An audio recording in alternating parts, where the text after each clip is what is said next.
Hello again. I spoke this morning of the Prime Minister's claim on Sunday that the Windrush generation had laid the foundations of modern Britain.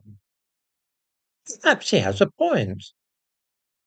This modern country of ours is certainly very different from the way it was before waves of immigration from Africa, Asia, and the Caribbean. One or two random instances from the news over the last few days will perhaps illustrate what I mean.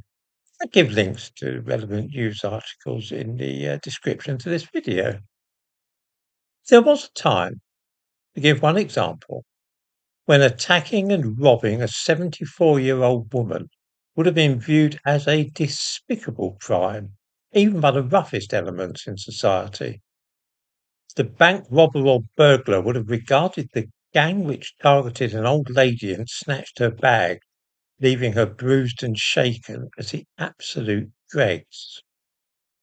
The police would have reacted swiftly and forcefully to such an incident, seeing it as an emergency.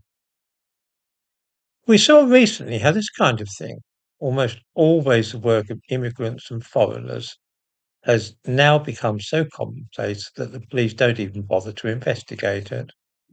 Television presenter Selena Scott, who is 74, was attacked and robbed by a gang of 8 Asians in Piccadilly, the heart of London.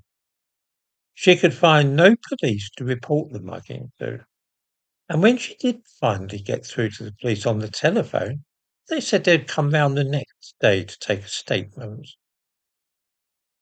The following day, the police rang and said that they couldn't come and take a statement because they didn't have a police car. There was a time that a 72-year-old woman being mugged in London's West End and left with bruises would have resulted in police cars with blaring sirens treating this as a most serious incident. These days, they can't even be bothered to look into it because that kind of thing is simply so common. Since such activities are, as I say, almost invariably the work of immigrants and foreigners, I think it reasonable to say that this is one way in which modern Britain has been shaped by immigration. Of course, London is not an exceptional case. Coventry in the Midlands was once known only for the number of strikes at car factories in that city. These days, it's like Beirut. Last week, a mad illegal immigrant called Emiliano Casage, originally from Albania, who had used his car as a lethal weapon in Coventry to run over and kill 2 people, was sent to a mental hospital. If he ever becomes sane, he will be transferred to prison to serve a sentence of life imprisonment for the 2 murders. Killing people by running them over like that is like stabbing sprees, one of those quaint customs which certain communities engage in. It's all usually associated either with mental illness or religious fervour.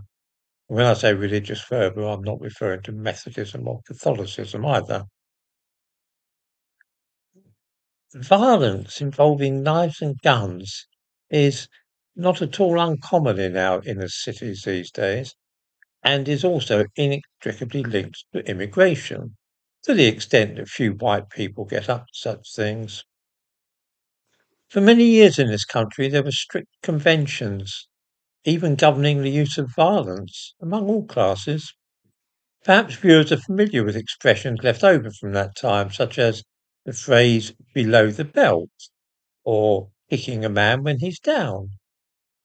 These are practices which were held in contempt, even by those happy to have a scrap outside a pub on a Saturday night. Real men fought with their fists, and the worst injury one might expect was a black eye or bloody nose. The explosion of violence is one way that immigration has changed Britain. Another is the end of trust in our society. There was a time that one could rent a flat, open a bank account, get a job, and vote, all without showing any form of identity at all. I know this. I remember that time. I opened a bank account, one I've still got, without any identification needing to be shown. I've rented flats and obtained jobs as well in the same way, without having to identify myself. Just try opening a bank account these days and see if you can do so without providing any identification. Crooked foreigners are to blame for this loss of trust, as they are for the fact that one can no longer vote without showing a passport. I rather suspect that most viewers will be able to summon to mind a dozen other ways in which Britain has been irrevocably altered by immigration.